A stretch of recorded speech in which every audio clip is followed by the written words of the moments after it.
Now, in the first module of the course, you'll learn about what AI is, how it's different from regular human intelligence, and finally, how AI literacy will give you an advantage in today's job market. So let's start with the first point. What is artificial intelligence? To answer this question, you need to start with humans and to understand what do we mean even by intelligence. Now, humans, if you go back into our history, we are very good at building tools and technologies which have made us the number one species on the planet. Many thousands of years back, we created a set of tools and technologies which created the agricultural revolution, where food became abundant. Many years on, we created something called the industrial revolution, where labor became free. A few revolutions further, we invented a set of tools and technologies which we call internet or search, which created the information revolution, and their information became freely accessible and abundant. At the cusp of every such revolution, we are both, as human beings, we are both excited and concerned, because these revolutions just don't change how we work or how we do business. They change everything: how we live, our society, our workplace, our families, humanity, the planet, the environment. Which country is more powerful than the other? Now today, we are at the cusp of the next revolution, where I said intelligence becomes free. It becomes freely accessible to everyone, on tap. And again, as we stand right now at the cusp of the intelligence revolution driven by artificial intelligence, we are both excited as well as concerned. But to understand what this AI revolution is, we need to understand how human intelligence works. It becomes much easier to understand how we have taught machines then to be intelligent too. Take the example of a child or children learning to ride a bicycle. On the first day, they get on the cycle, immediately fall down. I'm sure you did also when you were a kid. They're scared, maybe they cry a little. But what happens in their brain? They have learned something important. If I lean too much on one side or the other side, I fall. On the second day, the child tries again. This time, they don't lean so much, but they last a few seconds before falling down again. But again, their brain learns. Keep the handle straight. Don't look down all the time. On the third day, they manage a few more seconds. Day by day, they get better. And after 1 week, they're cycling around the park confidently. What happened here? The child's brain did 3 things. 1, it learned by understanding what worked and what didn't. 2, it understood that something good happened when it worked and not so good when it did not. And therefore 3, it adapted by changing their approach based on these learnings. So finally, they improved. This is intelligence. Whether you're learning to cycle, learning to cook, or learning to recognize faces, intelligence is always about learning from experience and getting better. Now, the way we think about intelligence is changing. For thousands of years, if you wanted to solve a difficult problem, you only had a few choices. You could be very smart yourself, you could get an expensive education, or you could hire experts who would charge a lot of money. But think about what happened with people with mobile phones. In that revolution, in the phone revolution, which was it started around 1995, only very rich people had mobile phones. Those devices were huge. Some of you who are young, who weren't born then, wouldn't have seen it, but they were like bricks. And they could just make calls. That's all they could do. Today, even a street vendor or Arun in his auto has a smartphone, more powerful than the computers that even NASA had in 1990s. The same thing is happening with intelligence. Before, only big, huge companies could analyze data.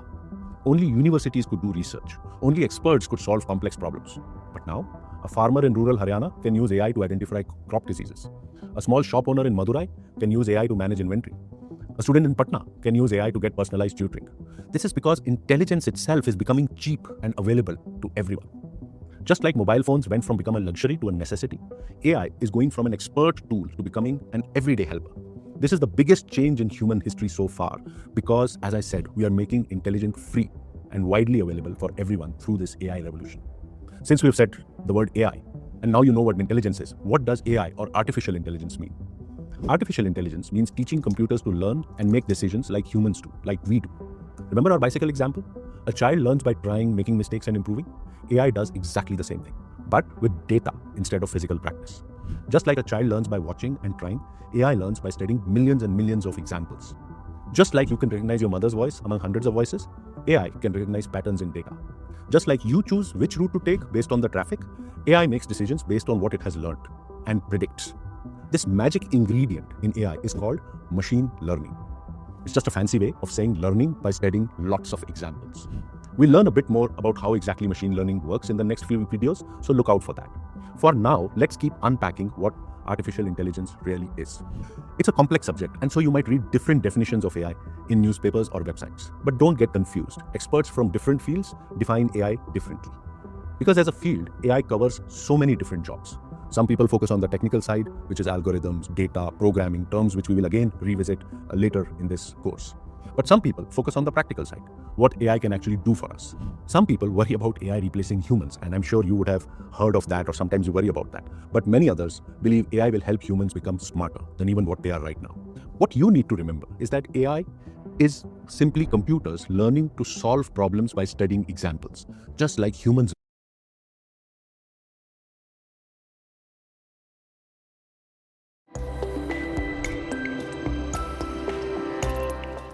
Modern AI is not only incredibly powerful, it is also very accessible. In fact, it has now reached a point where everyone can easily access it, even on their mobile phones. But it wasn't always this way. Just like a Bollywood movie, the AI story is full of dreams, failures, comebacks, and eventually great success. 500 years ago, in 1495, Leonardo da Vinci, the famous artist who also drew the Mona Lisa, drew plans for a mechanical man. Even centuries ago, humans were dreaming of creating artificial life. 200 years ago, in 1818, Mary Shelley wrote Frankenstein, a story about creating artificial life. People have always been fascinated by this idea. 1950, Alan Turing asked a simple question: can machines think? He created a test called the Turing test that we still use today, which differentiates AI from non-AI. It was in 1956 that scientists at Dartmouth College officially first invented the term artificial intelligence. They were very excited and predicted that AI would solve all the world's problems within 10 years. 1965, Gordon Moore predicted that computers would become twice as powerful every 2 years, what is now called Moore's Law. The 70s and 80s were what was called the AI winter. Scientists had promised too much, AI couldn't deliver, and people stopped believing in AI, funding dried up, progress slowed. 1990s, slowly AI started working on small problems. Computers began recognizing handwritten letters, for instance. In 1997, IBM's Deep Blue computer beat the world chess champion Garry Kasparov. People realized AI could be smarter than humans at specific tasks. 2011, IBM's Watson won a quiz show called Jeopardy! It could now understand questions and answer them correctly, much like humans did. 2017, Google DeepMind's AlphaGo beat the world champion at Go, a game more complex than chess. And it's then that the explosion happened. From 2017, everything changed. AI development went from slow progress to lightning speed. 2017-2018, scientists invented new methods called transformers, the technology behind today's ChatGPT. 2019-2020, AI started writing human-like text and creating beautiful images. 2021, AI became even better at understanding and creating content. 2022 was the breakthrough blockbuster year. OpenAI released ChatGPT on November 30th that year. Within 5 days, 1 million or 10 lakh people were using it. Within 2 months, 100 million people. 2023, every big tech company launched their AI assistant. Google made Bard, Microsoft integrated AI into Word and Excel, Meta released powerful AI models. 2024, AI became mainstream. Millions of people now use AI for work, study, and creativity. 2025, now we are seeing AI everywhere, helping farmers, doctors, teachers, students, business owners, everyone. In just 8 years, AI went from research laboratories to your smartphone. That's faster than any technology in human history. This timeline shows you why now is the perfect time to learn AI. It's not too late to learn how AI works and how we can use this wonderful technology to enhance our lives. In fact, the revolution is just beginning.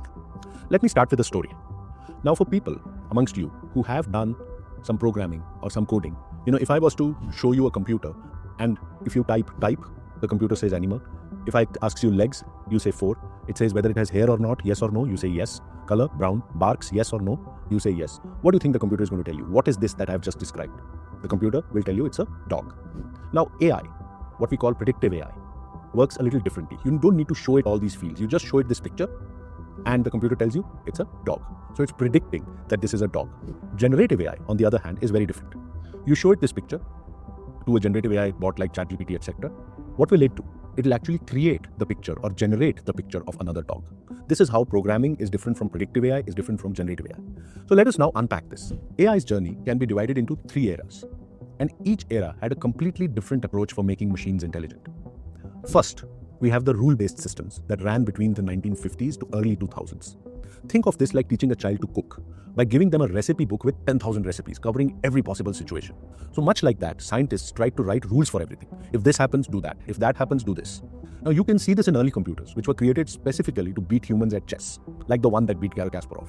Humans programmed thousands of rules. If the opponent moves queen here, move knight there. This worked for simple, predictable, narrow situations. But real life is messy and complex. You can't write rules for every single possible situation for everything. Imagine trying to teach a computer to recognize dogs by writing rules. You'll have to write dogs have 4 legs, fur, tails, they bark, they come in different sizes. But what about a three-legged dog, or a hairless dog, or a dog that's sleeping and not barking? Impossible. You'd need millions of rules and still wouldn't cover everything. Then we go to the next era, where rule-based systems were replaced by pattern learning ones. This happened from the 2000s to the 2010s. This is like teaching a child to recognize faces by showing them thousands of photos, millions of photos, not by describing what a face looks like. Your phone's face unlock, for example, works like this. No one programmed it with rules about your face. Instead, it learned the rules by studying your face from many different angles. This approach powers most AI around us today. For example, how Instagram recommends the best reel to watch, or your phone gallery's face recognition system, and even language translation apps. Take the previous example or the story I told you of AI learning about what a dog is. How would a pattern learning AI do it? By looking at millions of photos labeled dog and not dog. The computer learns by itself what makes a dog by noticing patterns across millions of photos. And finally, the third era, the current era of generative AI. Now AI doesn't just recognize patterns, it creates new things using these patterns. It's like a student who learns so much about poetry that they can now write original poems. Or a computer that doesn't just recognize dogs, but creates new realistic pictures of dogs that maybe we have never seen before. Each era built on the previous one.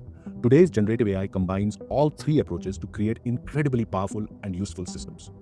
Now, you might be wondering, if humans have been working on AI since 1956, then why did it suddenly become powerful only in the last few years? What happened? Well, it's a combination of three factors. The first is the availability of huge amounts of data. AI needs to see millions of examples to learn properly. It needs to have studied millions of dogs to know what a dog is. Before smartphones and the internet, all this data didn't exist. Now think about your own life. Every photo you take of a dog or otherwise, every message you send, every payment you make creates data. India alone generates billions of data points every single day. This data is like the textbooks for AI. The more the textbooks, the smarter AI becomes. The second is just how powerful computers are now. Training AI requires enormous computing power. For decades, this was too expensive and sometimes too slow. The breakthrough came from something you'll be delighted to know: video games. The powerful chips made for gaming turned out to be perfect for AI training. As these chips became cheaper and more powerful, we finally had the tools to train massive AI systems. So if a human being can read 10,000 textbooks over a lifetime, if she does nothing else but read, a powerful AI can read 25 million or 2.5 crores of them. And finally, number three, we have better learning algorithms. We will talk about algorithms later, but having data and computers wasn't enough. We needed better ways to teach AI. In 2017, as I said earlier, scientists invented transformers, a new method or a new kind of algorithm for AI to understand language. This is the breakthrough that made ChatGPT possible. This is why AI exploded in the last few years. All the three things happening at once and all the pieces of the puzzle coming together at the same time. Okay, now that you understand what AI is and how it is developed, let me show you something absolutely amazing. AI is not just helping people in Silicon Valley or Bangalore's tech companies. It's helping ordinary Indians in extraordinary ways. Students studying for exams, farmers growing crops, doctors treating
Remember struggling with a difficult maths problem in school? You raise your hand, but the teacher is busy with other students. You sit there confused and frustrated. Now imagine having a teacher who never gets tired. Remember Pythagoras theorem? Some of you might have studied it, and your teacher might have explained it, sometimes very well, otherwise not. What I want to show you is a video which is created by Sal Khan, who created Khan Academy, which millions of Indian students use. And that, using AI, is now building personalized tutors. Look at this video. Hi, my name is Sal Khan. I'm the founder of Khan Academy, and I'm also the author of a new book about artificial intelligence in education called Brave New Words. And OpenAI invited myself and my son Imran here to try out some of their new technology. And so we're curious about how good it might be at tutoring someone in math on Khan Academy. So let's get it started. It's loading up. All right, make sure you can see our screen. Actually, in this format. Hello there. I'm here with my son, and I'd love you to tutor him on this math problem, but don't give him the answer. You can ask questions and nudge him in the right direction, but I really want to make sure he understands it himself. And he's here in the room, so you can talk to him directly.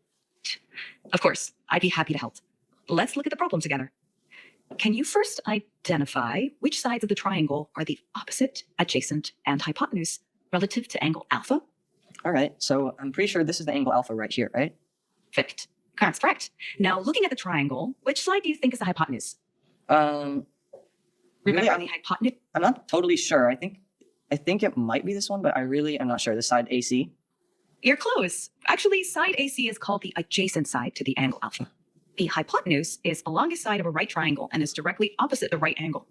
Can you find which one is the hypotenuse? Oh, okay, I see. So I think the hypotenuse is this really long side from A to B. Would that be correct?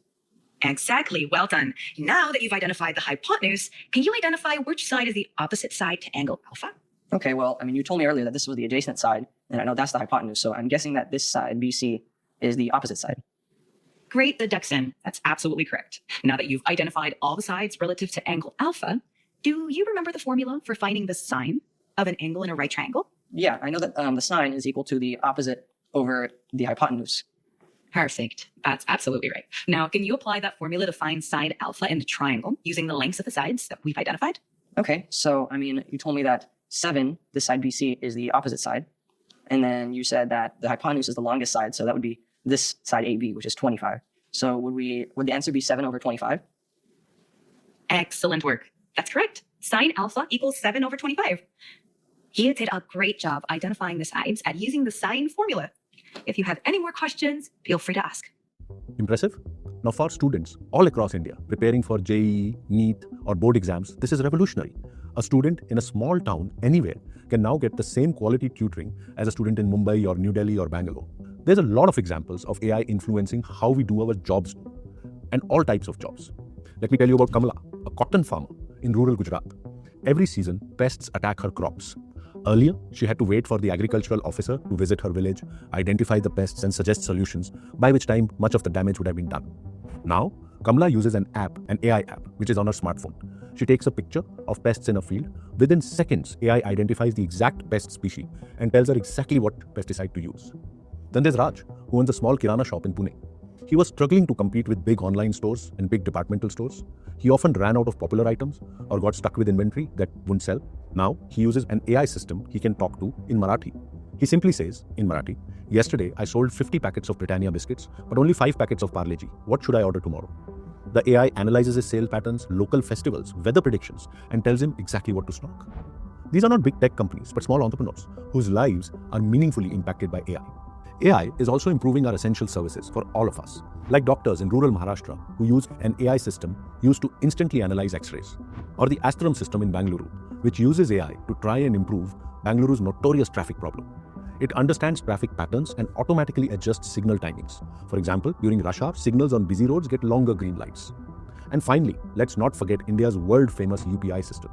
Every time you use UPI to pay for something, like Arun was doing in the rickshaw, AI is protecting your money through algorithms that learn your spending patterns. If suddenly, for example, someone tries to spend rupees 50,000 from your account in a different city, the AI will block it instantly.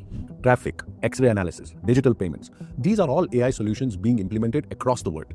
But what about solutions to Indian problems? This is where the story of AI in India becomes truly unique and exciting. We are not just adopting AI, we are pioneering its use to solve our biggest, most fundamental challenges. In other words, we are building AI for Bharat. A person can send a voice note in their local language via WhatsApp, asking about a government scheme, and the AI understands. It finds the answer from an English website and responds in that same local language, instantly translating. It's a bridge built by AI, connecting every citizen to the information he or she wants.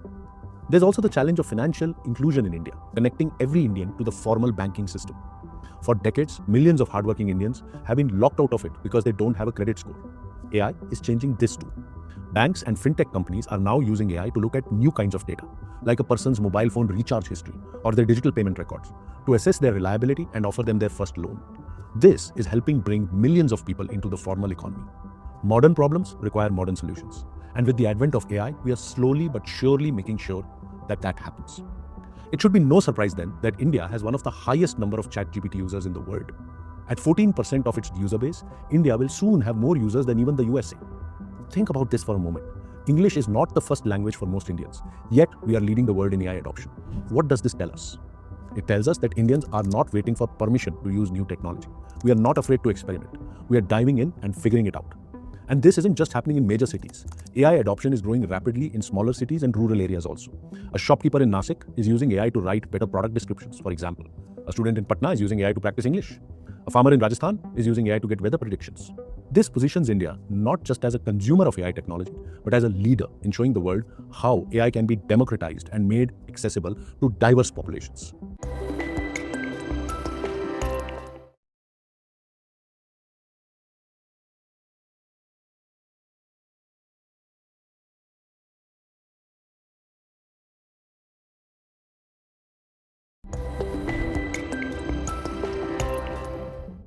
We've spent the last few minutes understanding what AI is, some of the history behind it, and how it came about, and the number of ways people all over the country are using AI. But like any powerful tool and technology, AI is not perfect. It has its own limitations, just like it has its own unique strengths. Understanding both sides will help you use AI wisely and set realistic expectations. Let me show you what AI does brilliantly and where it still struggles. So first, let's look at what AI is really good at. The first area is speed and scale. And AI can read the entire content of Wikipedia in seconds. It can analyze 1 million customer transactions in the time it takes you to blink. Imagine having to manually check fraud in every single UPI payment in India. It's impossible for us humans, but AI does this millions of times every day. The second area where it is good at is pattern recognition, something we have covered extensively in this module already. The third area is stamina. Yes, stamina. AI doesn't need sleep, doesn't have bad days, doesn't get distracted, is not in a good or bad mood. It can perform the same task thousands of times with exactly the same level of precision and focus. And finally, it's good at rapid decision making. AI can approve loan applications, detect fraudulent transactions, or optimize delivery routes in milliseconds, based on patterns it has learned from millions of such examples.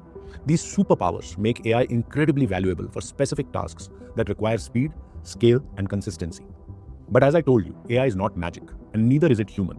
It has important limitations that you do need to understand. The first one, it lacks true understanding. AI can process words very well, but it doesn't really understand what they mean. If you ask AI, what does love feel like? Of course, it'll give you a beautiful answer, but it actually has no idea what love is. It has no common sense about how the world really works. AI also lacks emotional intelligence. AI cannot feel empathy or understand emotions or build genuine human relationships. If a customer is upset, AI can recognize angry words, but it cannot truly empathize with that person's frustration. Another area where AI can be limited is in being able to explain why. Sure, AI can give you an answer, but they often explain their reasoning in a way humans can understand. You might have experienced this when interacting with an AI agent when dealing with a late order. Your order might be late because of traffic or the restaurant being overwhelmed with orders, but the AI agent won't really be able to tell you that. And last, but certainly not the least, just like the humans who created it, AI can be biased. See, AI learns from data created by humans, and if this data contains human biases, AI will learn those biases too. If an AI is trained on hiring data from a company that historically hired mostly, say, men for their technical roles, the AI might unfairly favor male candidates. Not because AI is bad, but because that's the pattern it has learned. And so human judgment is key in overcoming these limitations. Which is why I say that real magic only happens when humans and AI work together. Like we saw earlier, AI is good at speed, scale, pattern recognition, and rapid decision making. Humans, on the other hand, are very good at critical thinking, emotional intelligence, creativity, and ethics. We understand context and can make decisions based on values, not just data. As an example, think about a doctor using AI to analyze X-rays. The AI can actually scan thousands of images and flag potential problems. But the doctor uses their experience, the knowledge of the patient's history, and their learned human judgment to make the final diagnosis and treatment plan.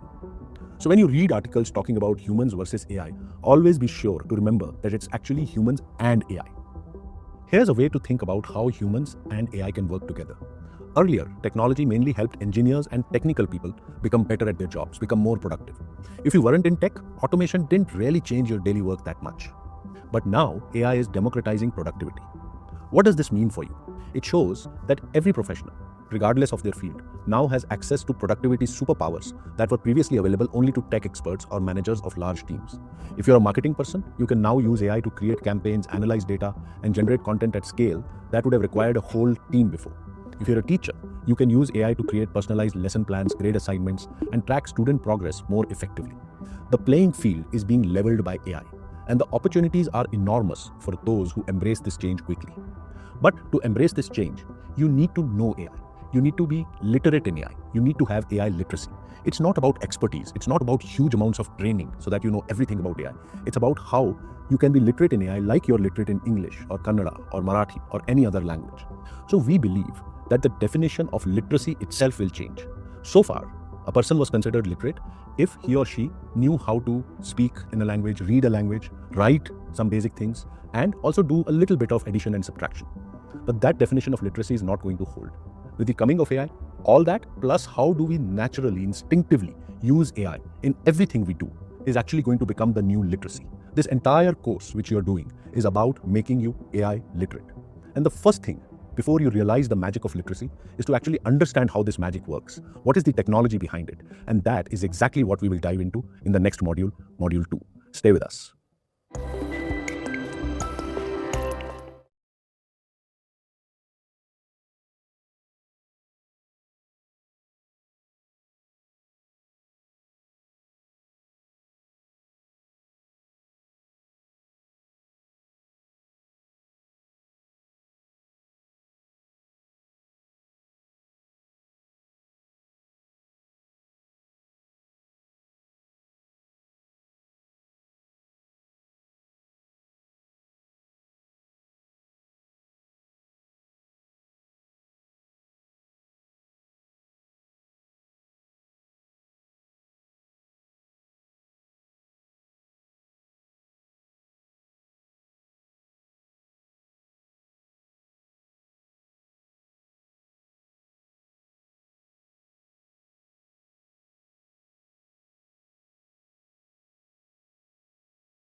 Welcome back.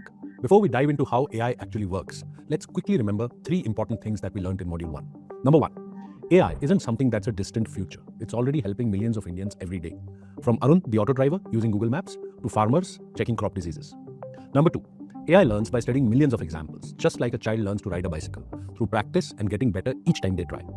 Number 3, the secret to success in the AI age is not being afraid of it, but learning to work with it. As you heard, AI won't replace you, but a person using AI will. In Module 1, we also saw AI everywhere around us. Sometimes it feels like pure magic. You ask a question and somehow a perfect answer appears out of nowhere. But here's the thing, relying on magic can be dangerous when you have real work to do. This module is about opening up that mysterious black box and turning it into a practical toolbox that you actually understand and control. We'll learn to speak AI's language not through complicated math, but through simple stories and everyday examples. Are you ready? Let's begin. Now, I want you to picture this in your mind. 2 cooks work in the same neighborhood. One of them, Ravi, owns a strange device called a magic food box. When customers want biryani, he just tells the box and instantly delicious biryani appears. It seems incredible, but one evening, a customer complains, "This tastes way too salty." Ravi has no idea what went wrong. He doesn't understand what happens inside the box. All he can do is press the button again and cross his fingers, hoping it works better next time. Down the street, same neighborhood, the other cook, Priya, runs her kitchen a little differently. She doesn't have any magic box. Instead, she knows her craft. She understands each spice, knows exactly how much rice to use, and can adjust the heat perfectly. When a customer says the food needs less salt, Priya knows exactly which step to change. She controls every part of the cooking process. Here's the key difference. When something goes wrong, Priya can fix it because she understands how everything works. When we use AI, we should be like Priya, not Ravi. If ChatGPT gives you a confusing answer or writes a poor email draft, you shouldn't just try again and hope for the best. You should understand why things went wrong and know exactly how to guide it better. Learning how AI actually works gives you that power. It transforms you from someone who just hopes for good results into someone who can create them, from a Ravi to a Priya. So our goal is to become like Priya, as I said, to understand the recipe inside out so that we can control the outcome. To get you there, here's the recipe we'll follow in this module. First, we'll map out the AI universe to see how all the different parts fit together, just like a cook understands their spice rack.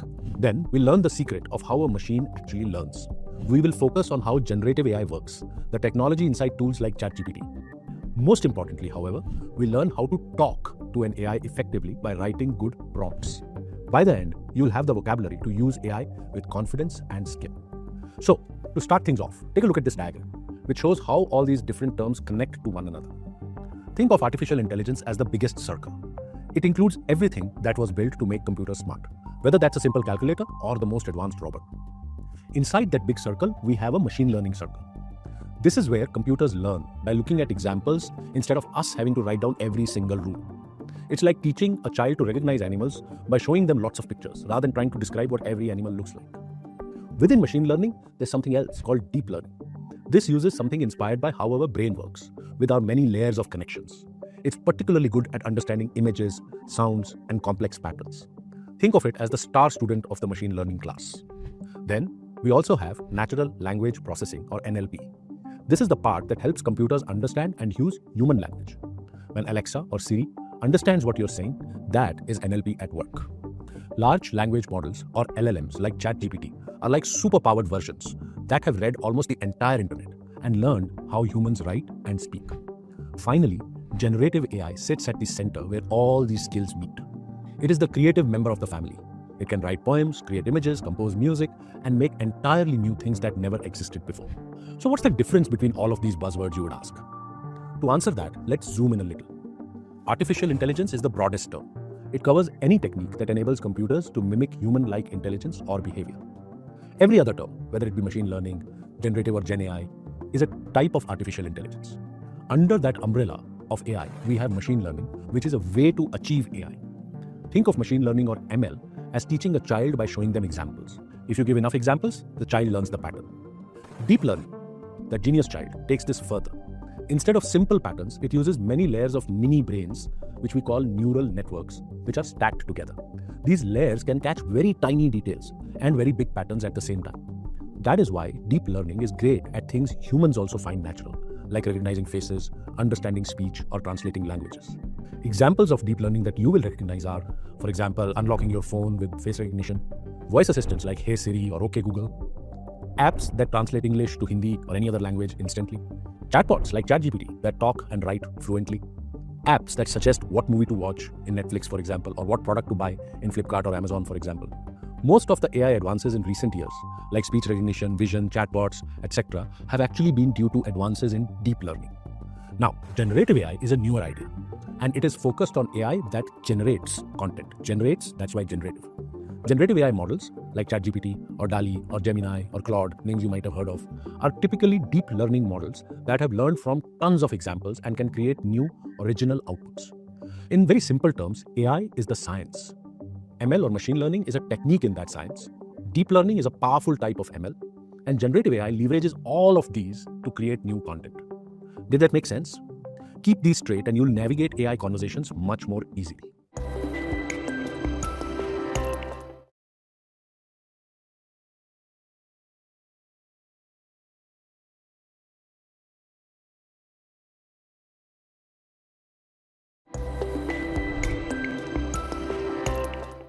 As we saw in the last module, while a child might look at a few hundred pictures to know what a dog is, AI can study millions of them. And while humans might miss small details, AI can spot tiny patterns that even we wouldn't notice. This is the secret to AI's power. It is not necessarily smarter than humans, but it can learn from far more examples than any person could study in their entire lifetime. Now, let me break down the AI learning journey into 4 simple steps that you'll hear about throughout the course. Think of data as the study material. Just like you need textbooks to prepare for an exam, AI needs examples to learn from. For teaching AI to recognize cats, for example, we'd gather thousands of photos where humans have already labeled each one as cat or not cat. Next comes training. This is like an intensive study session. The AI looks at each photo and tries to guess what it is. When it guesses wrong, say dog when the label says cat, it adjusts its internal understanding a tiny bit. This happens millions of times until the AI gets really good at spotting the patterns that make cats different from all other animals. After all that study, we get a model. Think of this as the AI's brain after it has finished learning. It's no longer just computer code. It's now a complex system that holds all the knowledge about what makes a cat look like a cat. And finally, there is inference. This is the real test. We show our trained model a completely new photo it has never seen before. When it looks at this image and says, that's a cat, that's inference in action. This is where all the training has paid off. The process flows something like this. Gather data, use it for training to build a model, then use that model for inference on new problems. Simple enough, right? Now this process may sound straightforward, but there are so many things that can cause the AI to work in ways you don't want it to. That's because your final dish is only as good as your ingredients. The quality of data you feed into AI directly affects how well it will work. We have a saying in computer programming, garbage in, garbage out. That means if you give AI poor quality information, you'll get poor quality results. Imagine trying to learn history from a textbook full of wrong dates and false facts. You'll end up with completely false ideas about what really happened. The same happens with AI. If it learns from bad examples, it will make bad decisions. Data isn't always arranged in the way that AI needs it to be. It can be messy with typos, mistakes, duplications. The data itself can also be biased. If you're training an AI to recognize cats, but all your example photos show only black cats, the AI might not recognize a white or orange cat because it never learned they existed. Remember, AI has no common sense. It can only work with what you show it. So make sure you show it the best, most balanced information possible. Now, let's start with this word model. You'll hear it all the time. OpenAI released a new model. Google's model can do this. So what is this model thing? The best way to understand it is to think about how a child learns. If you show a child 100 pictures of different dogs, they don't memorize every single picture. Instead, their brain starts to form a general idea, a pattern of what a dog is. They learn the concept of dogness. It usually has 4 legs, probably has fur, almost always has a tail, it barks. This internal concept is the child's model of a dog. An AI model is exactly the same, but it's made of mathematics, not brain cells. It is a complex system of algorithms and mathematical equations that, after being trained on data, holds the patterns and relationships it has learned. It is the knowledge that AI has created. So when we say ChatGPT is a model, we mean it's a massive mathematical structure that has learned the patterns of human language from reading billions of texts. It is not a library of facts, it's a map of how words and ideas connect. Now, this is a crucial point. The model knows patterns, but it doesn't understand the world like we do. It's a pattern matching machine, and its knowledge is only as good as the data that it has learned from. So, we've talked about what a model is and how training is like studying for an exam. But how does a machine actually study? What methods does it use? Just like people have different ways of learning, machines do too. In machine learning, there are 3 main methods for training a model. To make it simple, let's go back to our story of Priya, the cook who had a recipe instead of a magic box. Because she understood the process, she could control the outcome. First, we have the recipe book method, or what is called supervised learning. This is the most common way. Think of Priya learning from a famous chef's cookbook. The book gives her pictures and exact instructions for thousands of dishes, and she just follows the instructions. The AI learns the same way. We feed it data with all the correct answers, like thousands of photos already labeled cat or dog or something else, and it learns the patterns from there. Now, the second method is the spice box method, or unsupervised learning. Imagine Priya gets a box of unlabeled spices from a remote village market. No one can tell her their names. What does she do? She starts grouping them herself based on their smell and their texture and maybe how they taste. Unsupervised learning is the AI that gets data without any labels, and its job is to find the natural patterns and structures within it. And finally, we have the customer feedback method, which we call reinforcement learning. This is how an AI learns to master a skill like playing a game or controlling a robot. Think of Priya trying to create the perfect cup of chai for her shop. She makes a cup and asks the customer to taste it.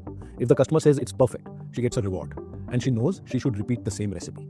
On the other hand, if the customer says it's too sweet, that's a penalty, and she knows she needs to adjust the sugar next time. So after thousands of such trials and feedback, she develops the perfect recipe. Reinforcement learning is exactly like that. The AI learns by trial and error, getting rewards for actions that get it closer to its goal. These 3 methods are crucial in turning AI models into the problem-solving tools that we see today.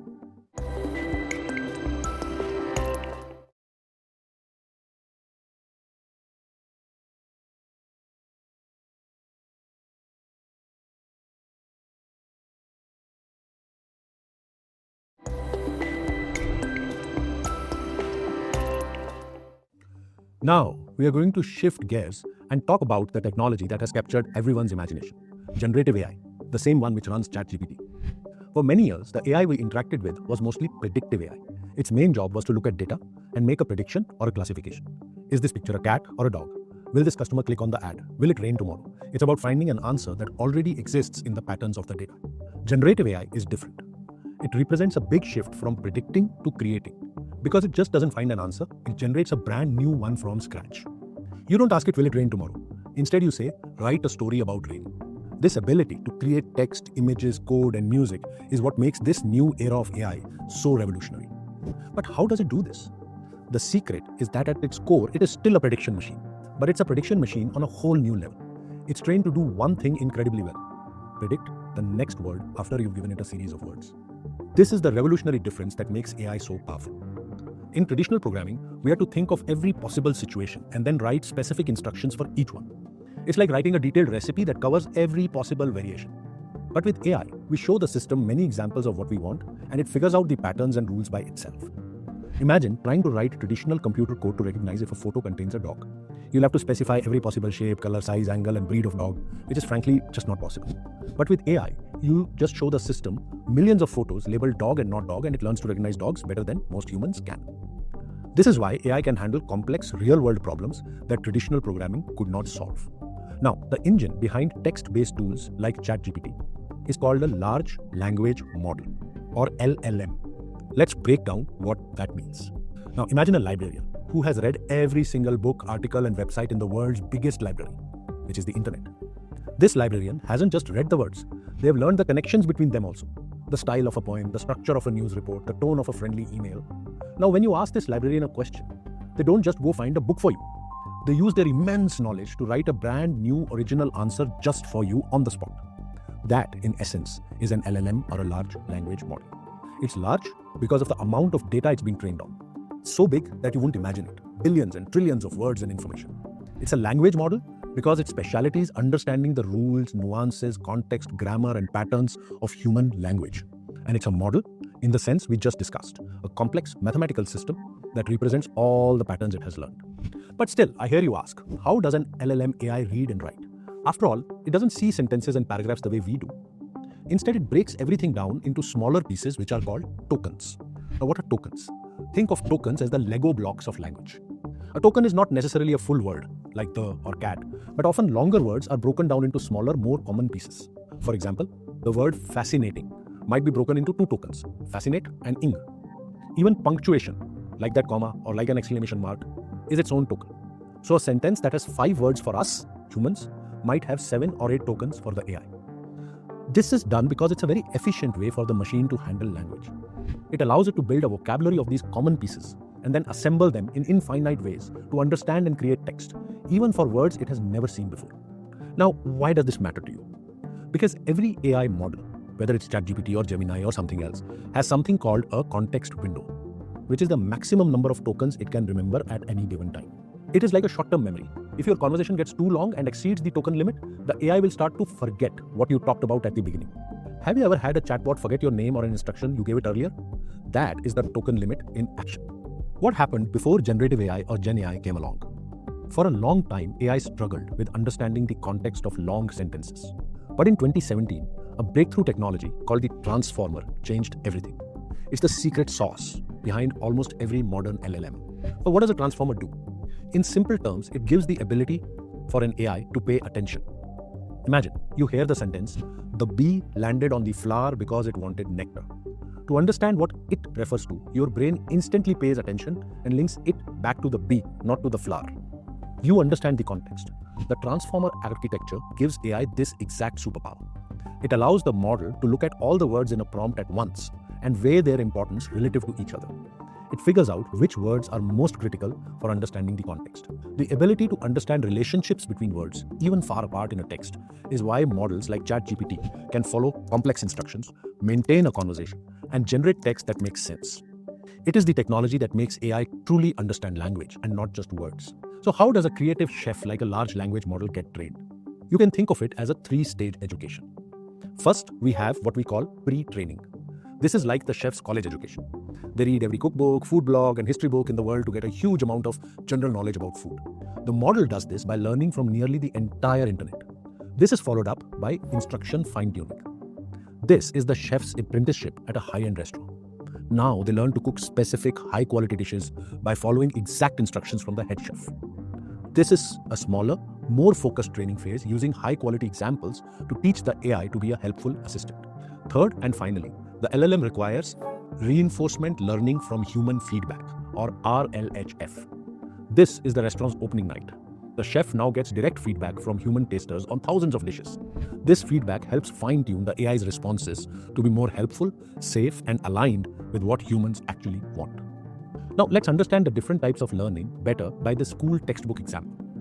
When you open any textbook, you'll see three major types of information. Number one is the background information or exposition, the meat of the textbook that explains concepts. As you attend over it, your brain is training on that data. This is equivalent to pre-training, where the model is reading the internet and accumulating background knowledge. Two, you see worked problems with solutions. These are concrete examples of how an expert solves problems. They are demonstrations to be imitated. This is equivalent to supervised fine-tuning, where the model is fine-tuning on ideal responses for an assistant written by humans. And the third thing you'll find are practice problems. These are prompts to the student, usually without the solution, but always with the final answer. There are usually many of these at the end of each chapter. They are prompting the student to learn by trial and error. They have to try a bunch of stuff to get to the right answer. This is equivalent to the reinforcement learning that we spoke about. So all this is very good, but what does ChatGPT mean? Why and how does this all come together in this generative AI model which we call ChatGPT? Well, the chat part of ChatGPT is about conversations, because we have conversations with the AI. The G of ChatGPT stands for generative. Remember, we spoke about how rather than predicting something, it actually generates a new picture or music or a new text. The P is for pre-trained. And pre-trained was how it is pre-trained on the entire data of the internet. You know, how the chef was first pre-trained during his college years, reading about everything about food and the history of food, etc. The P stands for pre-trained. And the T is that miracle model or algorithm called the transformer. So in ChatGPT, chat is the conversation, G is generative, P is pre-trained, and T is transformer. Now, while this is a miraculous technology, the miracle, the best answers only come if you ask the right questions. So answers have become commodities. You keep on asking questions, ChatGPT keeps on throwing out wonderful answers. But the quality of the answers actually depends on the quality of the questions that you ask, what we call prompts. And asking these right questions is not only a function of how well you know language, how curious you are, how you can ask great questions, but is also an art and a science. And this art and science of asking the right questions or of giving the right prompts is what we call prompt engineering. Prompt engineering is a key skill which lies at the heart of AI literacy and how to use AI and how to become great at using AI. To explain prompt engineering in more detail and how you can write great prompts, I will now introduce Anuj Magazine, who's going to come and tell you exactly how to write the best prompts.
Hi, I'm Anuj Magazine.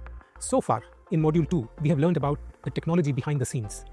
We have peeked behind the curtains and have an idea about how the magic behind AI really happens. Now, it's the time for you to pick up the magician's wand. You know how some people say, AI doesn't work for me, or AI gives me useless answers.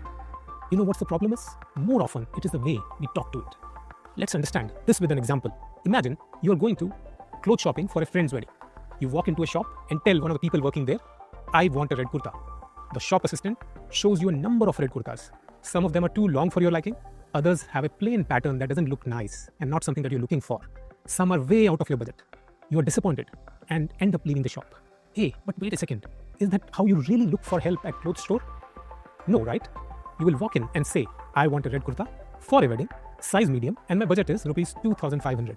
The shop assistant then knows exactly what you want, the event you want it for, the size you want it in, and how much are you willing to pay for it. AI behaves in much the same way. You need to feed your AI model the right amount of information and ask it the right questions so that you can get the answers that you're looking for. So, what is a prompt?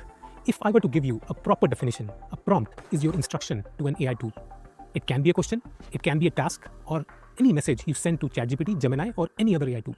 The ability to feed AI the correct information in the right way is called prompt engineering. And don't worry, unlike actual engineering, prompt engineering isn't rocket science. It doesn't require a 4-year degree to understand it. Think of it like learning to ask for directions. Ask the right question and you'll be able to reach your destination in time.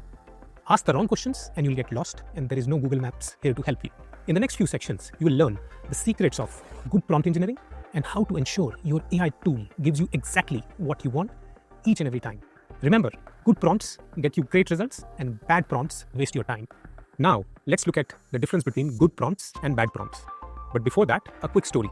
Last month, I was conducting a workshop in Pune. A student named Arjun raised his hands and said, Sir, I tried using ChatGPT to help me study, but I found it useless. It just gives me long and boring answers that don't help me at all. I asked him, Arjun, can you show me exactly what you typed? He showed me his phone. He had typed 2 words, explain photosynthesis. And ChatGPT had given him a 500-word essay. But that essay looked much like it was copied from a Wikipedia page. No wonder he was frustrated. And this is the problem.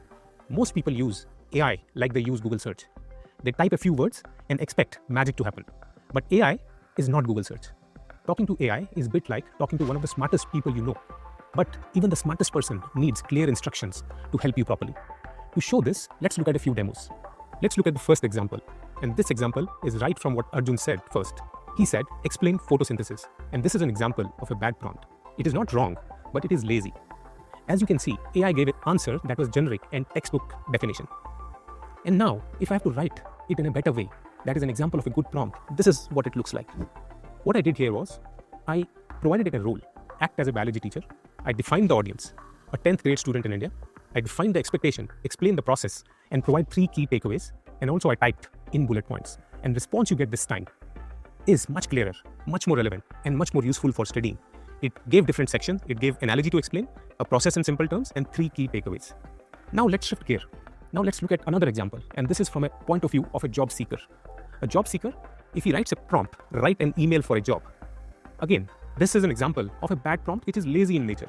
In this case, as you can see, the results is pretty much useless because AI has no idea what job, what company, and what tone should it be. Result is there in front of your screen. Now, if we have to turn this prompt to a good prompt, what you'll do, as we can see in this example, again, I assigned it a role. I said, act as a professional career coach. We provided context, follow-up email after a first round of interview for a junior data analyst position in Bengaluru. We asked it a tone to follow, polite and concise. And AI, given this prompt, produced a draft that is almost 90% ready to send, as you can see. Can you identify what's common across all these bad prompts? These prompts are not specific enough for an AI tool to understand what you're looking for. So you get boring, generic answers that make you frustrated. And now look at a good prompts example. All we did was to make the prompt more specific. Now, what if I told you there was a magic formula that you can use to make all your prompts more specific?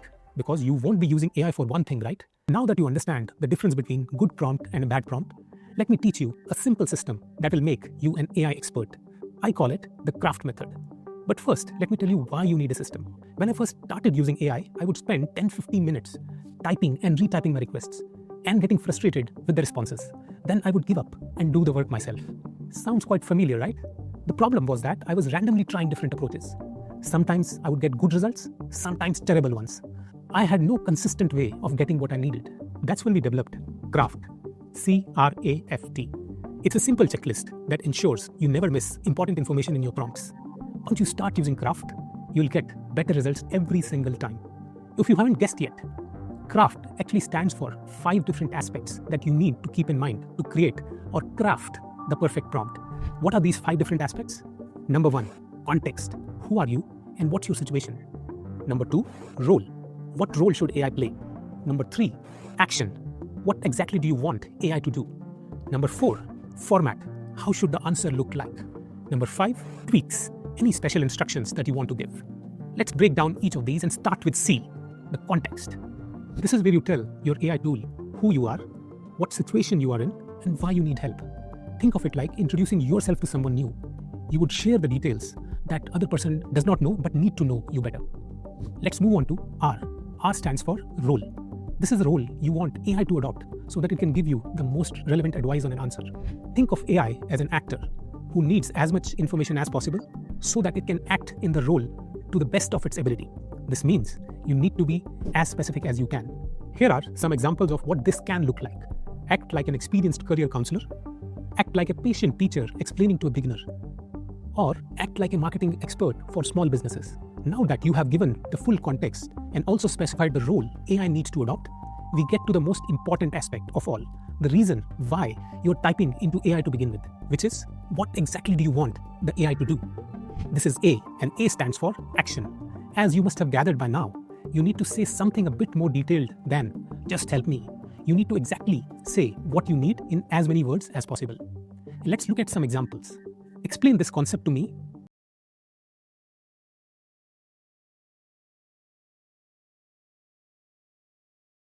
Of situations.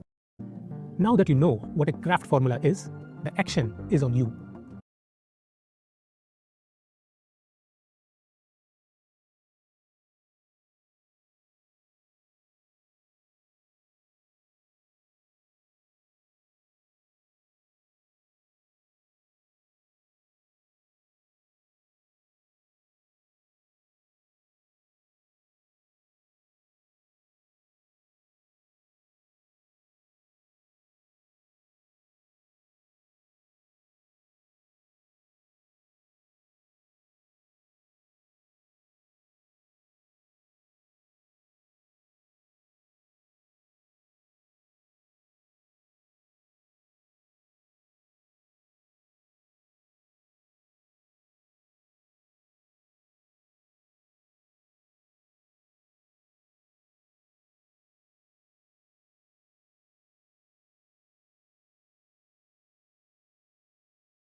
Navigate the prominent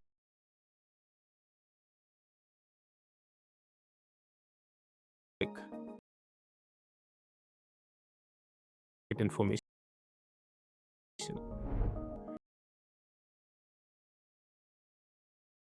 Second,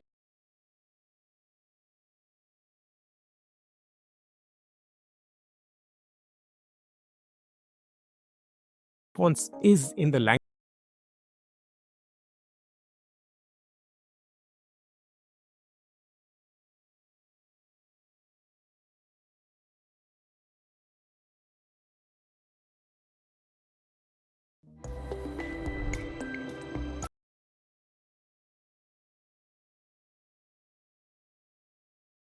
classes.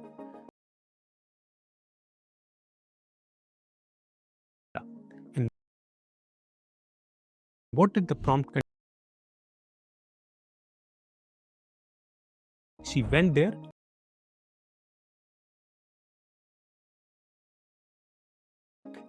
in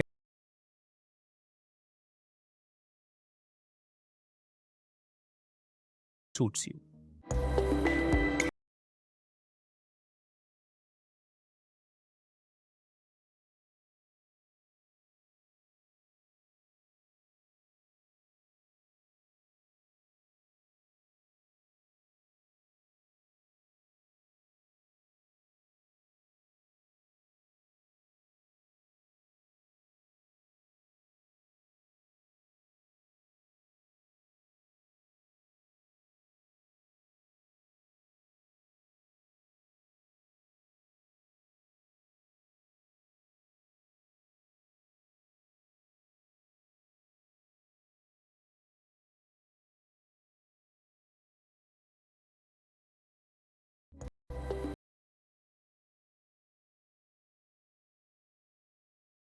And the prompt,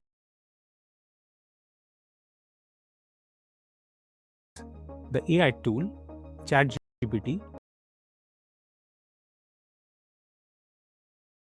and also the action to how it can change how you work. Manish Bhai runs a small dairy products business.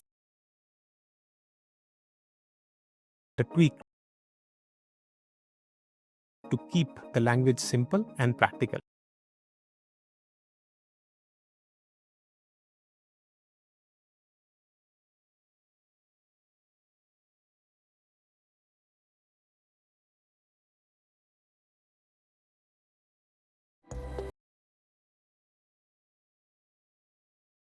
He's getting mixed reviews.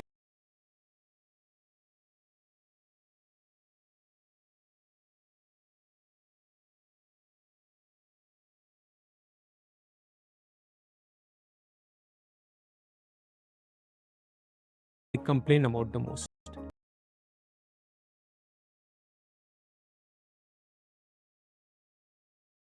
Here. Choose cleaner travel, plant more trees.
Welcome to module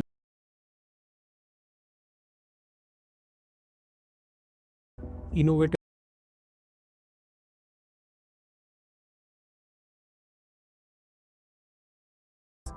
When you ask it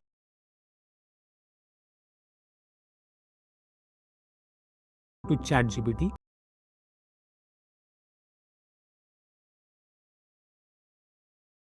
can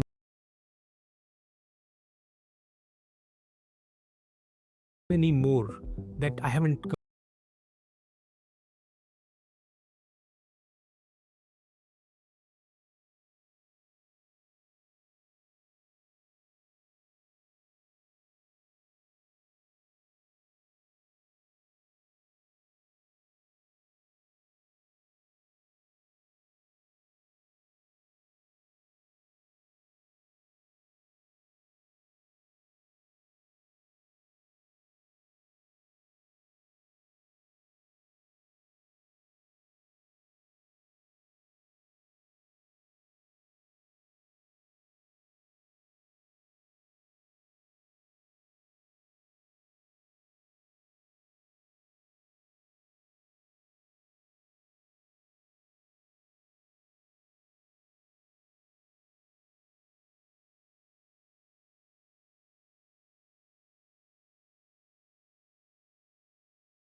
and how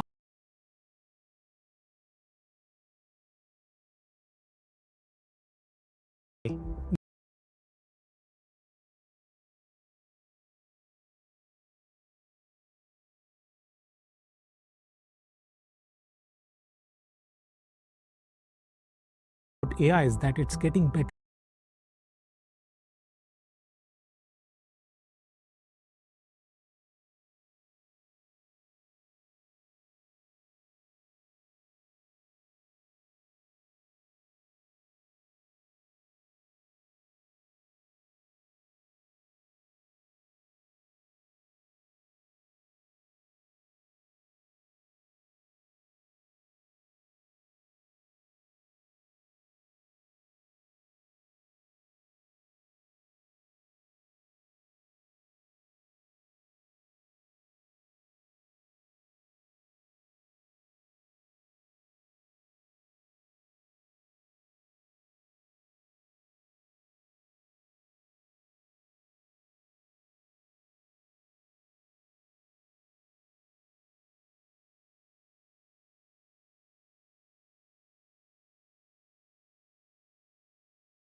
The good news, however, is that by understanding these issues, you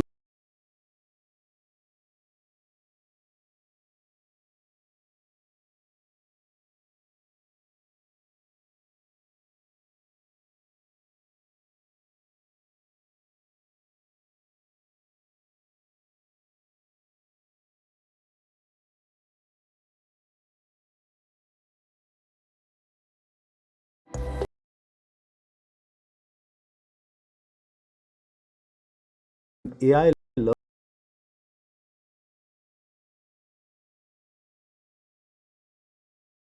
different answers. Remember,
principled digital citizen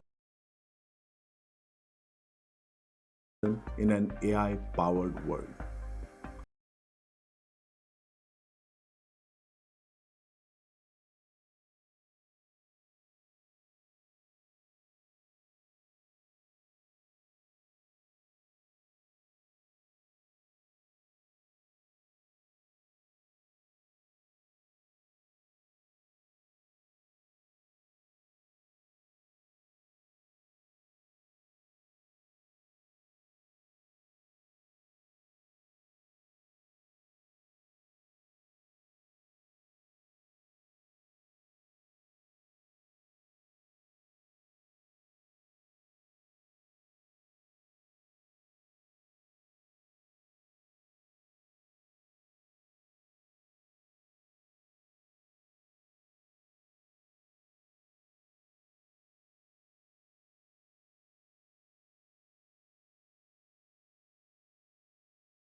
Welcome to the final module of this course. You're almost there.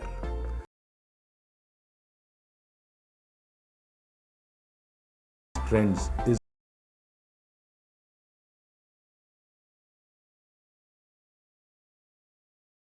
2007, and now we can't imagine life without smartphones. In fact, some of you would not have even seen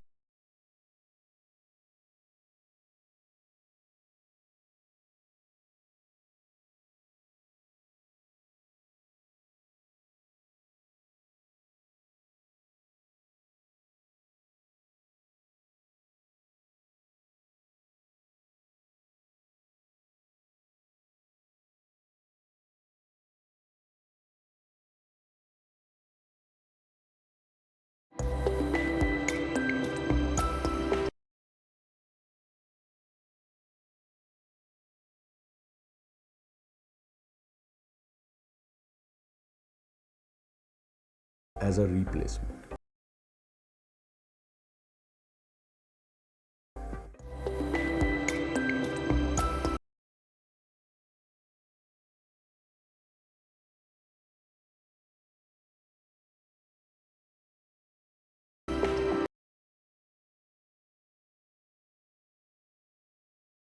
Something which we spoke about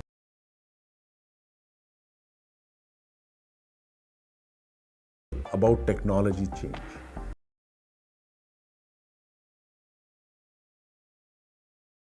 As a replacement.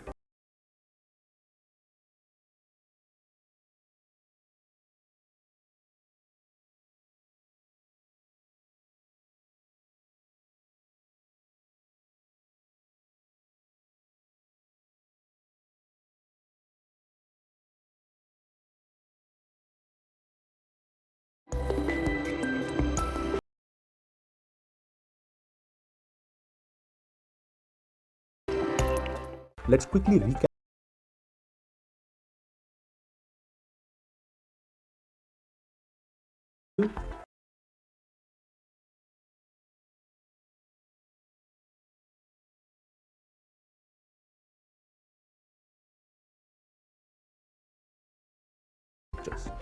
In module 3,